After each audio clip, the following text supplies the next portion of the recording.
COVID-19 has governments scrambling to respond, and it could change the dynamics in some of the world's conflict zones, from Syria to Yemen to Libya. Will armed groups try to take advantage of the chaos caused by the virus, or will it put them on the defensive too? This is Roundtable.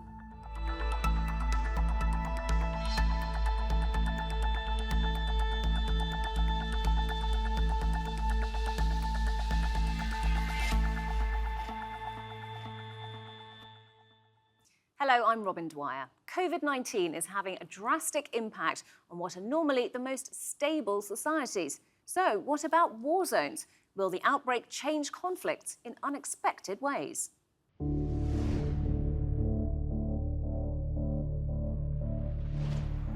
The UN says the coronavirus pandemic is the world's biggest challenge since the Second World War. Experts fear millions could die if the disease spreads in active war zones with weak health systems, such as in Syria, Yemen, Libya, and other regions. Today, I am calling for an immediate global ceasefire in all corners of the world. The UN chief has reiterated his call for a global ceasefire to focus international efforts to fight what he calls a bigger enemy. In response, in Colombia, the ELN insurgent group announced a unilateral ceasefire as a humanitarian gesture till the end of April. In Yemen, the Saudi-backed government and Houthi rebels had initially agreed a ceasefire to prevent a coronavirus outbreak. In Syria, fighting slowed in the early stages of the coronavirus crisis, as all parties involved feared exposing their fighters to mass contamination. But experts fear terror groups like Daesh will exploit the chaos caused by the virus. Some Western nations are withdrawing troops from Iraq due to the risk of contagion. Some analysts say this could weaken the international Daesh coalition. With so much at stake, what will the landscape look like in conflict zones during and after COVID-19?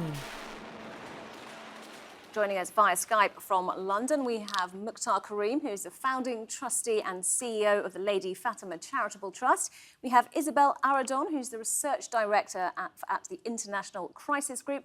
And we have Jalel Harchaoui, research fellow at the Conflict Research Unit at the Clingendael Institute. Many thanks indeed for being with us on the programme. Let me start by asking you about the UN Secretary-General's call for a global ceasefire. Do you think that is likely to be heeded?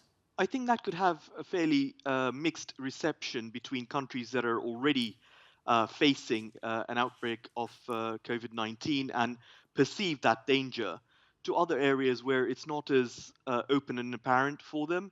And if any side is seen to be taking the early stance in this, they could be perceived to be politically weaker amongst their followers and taken advantage of. So in areas where this is a true reality, like, for example, Gaza, it presents an immediate opportunity for the politically averse sides to take the humanitarian stance and grab the opportunity to help people out in need. Gaza, for example, is a very densely populated area. It has very low intensive care units. The incidence of multi-generational families and availability of clean water is quite low. So here is an ideal opportunity for the different sides to take a unified stance and take a stand against the pandemic.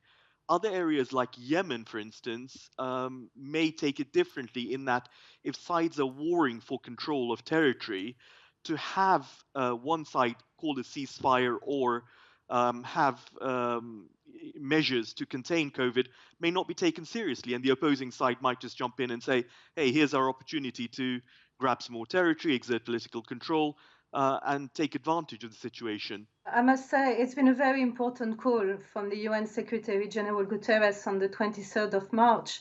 And it's been quite interesting to see a number of groups have actually followed suit. For example, the ELN in Colombia, or the communist rebels in the Philippines. We've seen also a group in Cameroon who has decided to take seriously the risk of spread of COVID-19 in the Anglophone areas. So clearly some groups have listened to it. At the same time, it's of course much more complicated than that.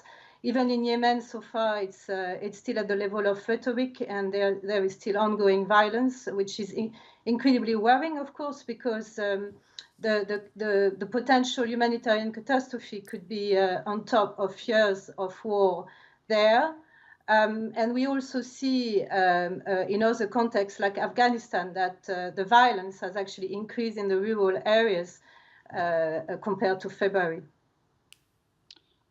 In the specific case of Libya, the UN happens to, it was already tired and losing a lot of its impact before the coronavirus pandemic emerged. The Berlin summit of January was in many regards a failure because the arms embargo, not only was it not observed, but it was violated even more, much more quickly with an exponential growth in terms of the arms flow into Libya. And at this, on top of it, and it's in ways that are related, there's a rejection of any kind of ceasefire on the part of both parties, to the point of the UN Special Envoy for Libya, Hassan Salameh, resigning. And all of that happened right before the pandemic became a reality. So there's a momentum, if you will, that consists in not listening to any form of diplomacy, I would say on the part of both parts, both camps in Libya. And that logic has continued to prevail, unfortunately. So far, there's a complete disregard of the UN or international diplomacy in general. Well, let's focus on Libya for just a moment. How has coronavirus affected the conflict there? Well, I would say that we're still quite early in the cycle. Deaths have just begun being recorded. The population knows that the pandemic is real because all the commercial flights were shut down. There's a curfew, a pretty strict curfew imposed by both governments. So the civilians are completely aware of this pandemic. But at the same time, the military components, I'm talking about the warring parties on both sides, as I said, were committed into a logic of crescendo, escalation, let's get this done, and then maybe we'll look at the pandemic. So the military components right now are completely in denial. And as the net result is that the pandemic effectively contributes to accelerating the escalation that was in many regards going to happen anyway, because we're talking about a process that began in November when Turkey announced its new military intervention in Libya. So it's connected. The Turkish part is growing, and the Emirati part on the other side, the side of Marshal Haftar, is also growing in response. I want to come back to Yemen in a moment, where Mukhtar Karim has a special area of expertise. But Isabelle, you mentioned Colombia, where they have actually, one rebel group has actually agreed a ceasefire due to the coronavirus. I will talk about Colombia, but first I just wanted to add something on Libya. I think another element which has been quite interesting as regards Libya is how COVID-19 has also impacted mediation efforts. And whereas there was a lot of diplomatic activity up to February as regards Libya, it's been very slow in the last few weeks. And one element that is, of course, quite worrying is if Western governments are focused on domestic priorities, they could very well forget about conflict areas, whereas the need is over there very present as well. And it could come back very easily when things slow down in the West as regards COVID. As on Colombia, you're right. It's indeed positive that the ELN has been opened again to talks with the government of Colombia. Having said that, our early warning bulletin, which we issued on Friday, Crisis Watch, shows that in March there were still elements of violence involving the ELN. So we're not yet at the stage of peace between the government and the group. We are just looking at a ceasefire. And it's been also very worrying to see Colombia closing its border with Venezuela, with, of course, the impact on the population of Venezuela, already suffering huge economic distress over the last few years. And you mentioned Afghanistan as well, where we've seen the opposite, an increase in violence. Yes, Afghanistan is very interesting because, as you know, there was a US-Taliban agreement at the end of February, and as part of this agreement, the idea was to have a decrease in the level of violence, and indeed that happened. However, in March, we've seen the opposite. We've seen a return to the levels of violence in the rural areas, with the Taliban attacking Afghan forces to a very high level, and we've seen also very slow progress as regards the intra-Afghan talks. And this is something we, of course, want to see progressing. Again, like Libya, I'd say there's been an impact on the international peace efforts. Some of the involvement from the US Special Envoy, for example, has been of a technological device. People can't travel, basically. So it's also putting restriction and constraints on a very nascent peace process. So that's something we ask, of course, for everyone to watch carefully and to support. And let's turn to Yemen then. Clearly a complicated situation, but there have been some signs that a ceasefire, well, might not be close, but has been more close than in recent times. From our conversations with our local groundspeople, there's been a lot of optimism, although the latest ceasefire broke as soon as it was announced, or days after it was announced, and the optimism soon faded thereafter. But as a number of my fellow guests have said, until things start becoming a reality on the streets and people start seeing the actual impact of COVID, what has so far been a silent killer in the West and, obviously originating further east, has not quite hit reality in Yemen. But like with the other areas that have been discussed, Yemen is not, the strongest economy with a stable government and strong infrastructure and healthcare. It comes over 5 years of absolute desolation of their healthcare system, ineffective government that doesn't control the whole country, a healthcare system that's in absolute tatters and that has already had to cope with a cholera pandemic. Now, the difference with cholera being it's very visible, it's food, it's contained to food, as opposed to COVID, which is silently carried. It can be transmitted very innocently without fully realizing what's happening. With this country, let's look at the Western response to COVID, and you say, okay, social distancing. Even in peace times, to have social distancing has a huge impact on people's mental health. Now imagine trying to restrict people's movement further in a wartime situation or something that's a newly declared ceasefire. It can be extremely impactful on their mental health well-being and the way their emotional well-being rebalances. Again, the government and healthcare directives to wash and keep antibacterials to hand. Where the availability of fresh water isn't common, or sometimes it's a luxury to even have a supply of fresh water, enforcing such measures could be highly problematic, and even with the best will in the world, difficult to have universal access to fresh water, even if for the pure basis of keeping the population safe. Add to that a porous borders where the inflow of arms and rebel movements cannot be regulated. I think it does present itself for a really problematic situation, God forbid, if the incidence of COVID were to increase in Yemen. And I imagine there are points that Mukhtar made there that can be applied to other war zones too. For example, the decimated healthcare systems you might see in certain places. Yeah, I recognize a lot of what my colleague has said, thinking about Libya. Libya, for instance, if you look at the Tripoli area, you have it's probably almost 200,000 people who are displaced, so they cannot access their homes. They are sometimes living in garage or makeshift shelters. You have also all the sub-Saharan migrants who are crammed up in detention centers that are under-calibrated for the number of people. So you definitely have a decent section of the population that cannot physically apply social distancing, and you definitely already have an electricity problem and that is only going to get worse as temperatures rise.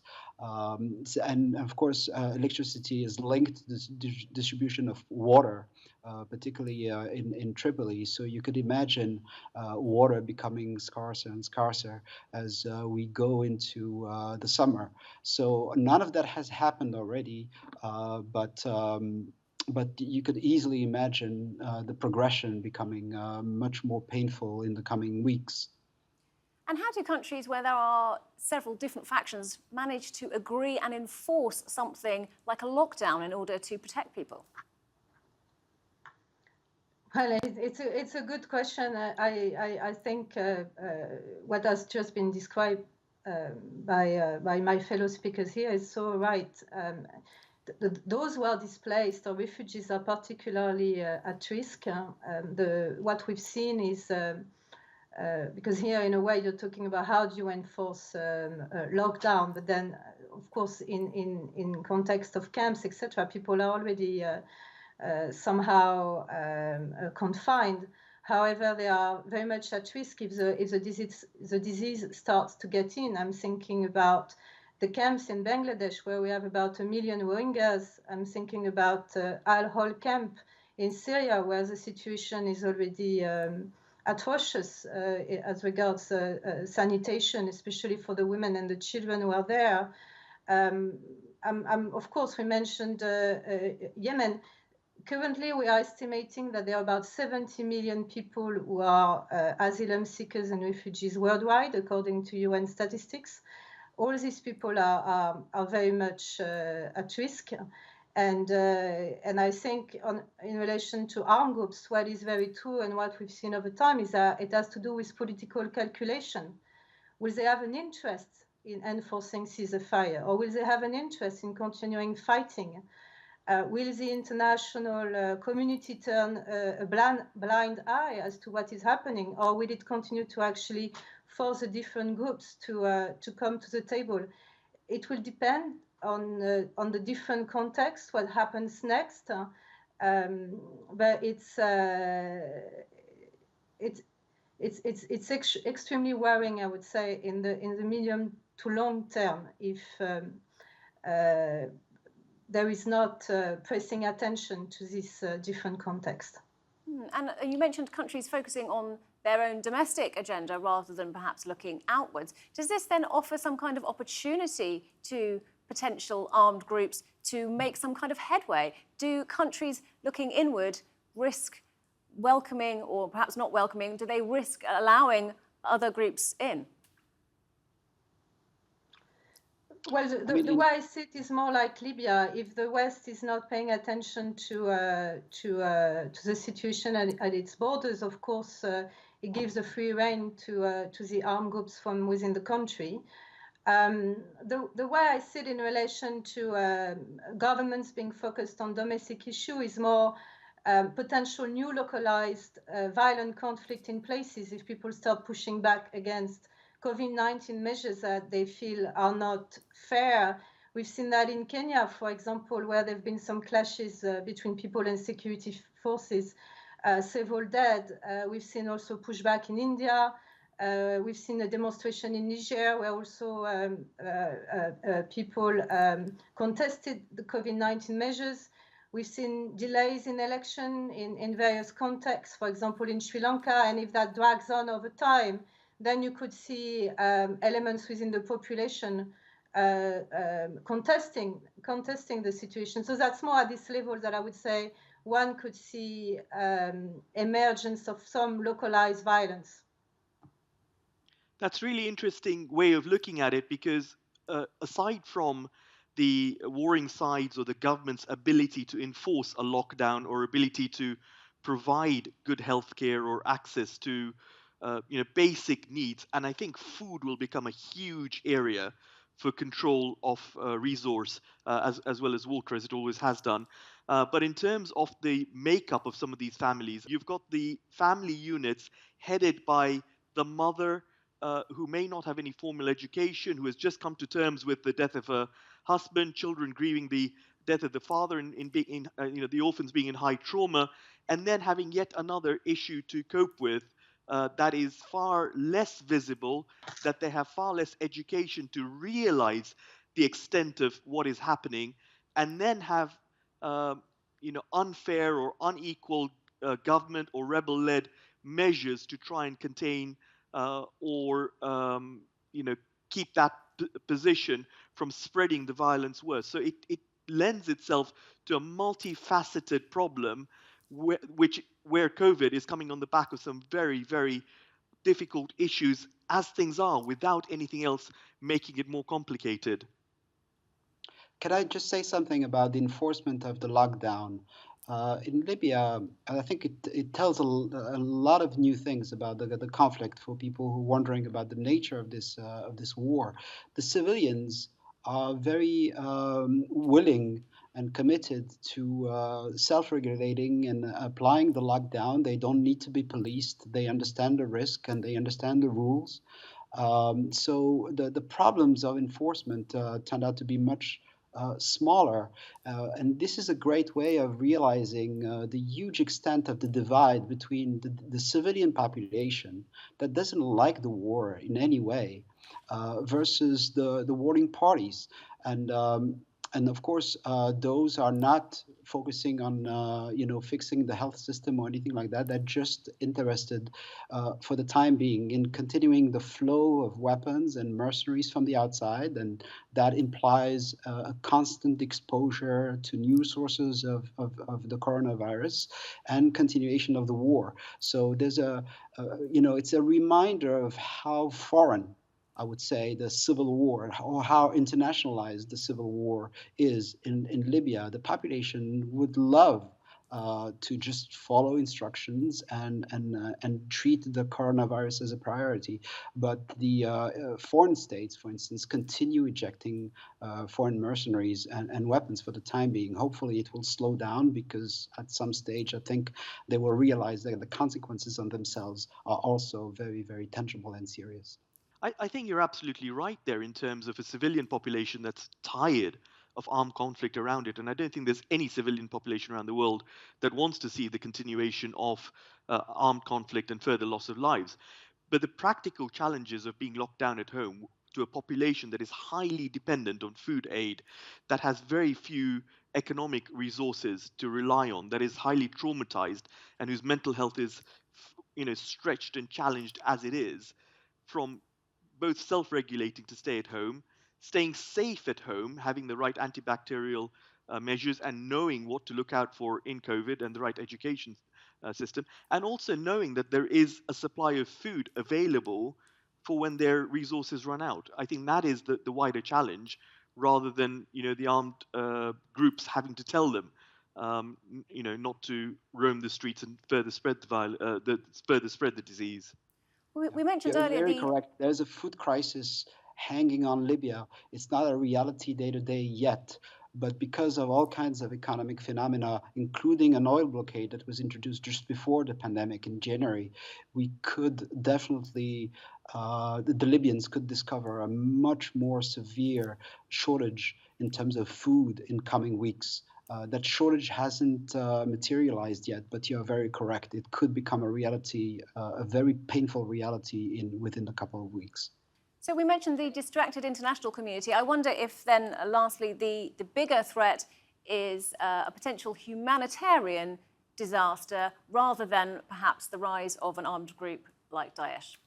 I think the humanitarian disaster is indeed looming, and this is something that we need to take into account very carefully, and of course it's been mentioned here, the potential impact on women, on children, on populations that are already particularly at risk in situation of displacement or otherwise. I think ISIS, on the other hand, always thrives when there is chaos, when there is opportunity. And what we've seen is that already in some of their newsletters, they've been saying COVID-19 offers an opportunity to strike. The West is being distracted, and it may be an opportunity to basically attack again. Of course, the usual places will probably be Syria, Iraq, or places in the Sahel for groups to strike, but there could also be elements on their own deciding to use violence in line with ISIS motive. We have seen foreign troops leaving parts of Iraq because of COVID-19, and they were there to push back a resurgence of ISIS. So what are the implications if indeed the effort to keep ISIS at bay is weakened? I think it's important that the West keeps an eye on these issues, and Iraq, of course, is very fragile at the moment. Thank you so much for joining me. To all my guests, Mukhtar Karim, Isabelle Arradon, and Jalel Harchaoui. Remember, you can see more discussion and debate on our YouTube channel. Search for TRT World Roundtable. But for now, from me and all the team here, goodbye and thank you for watching.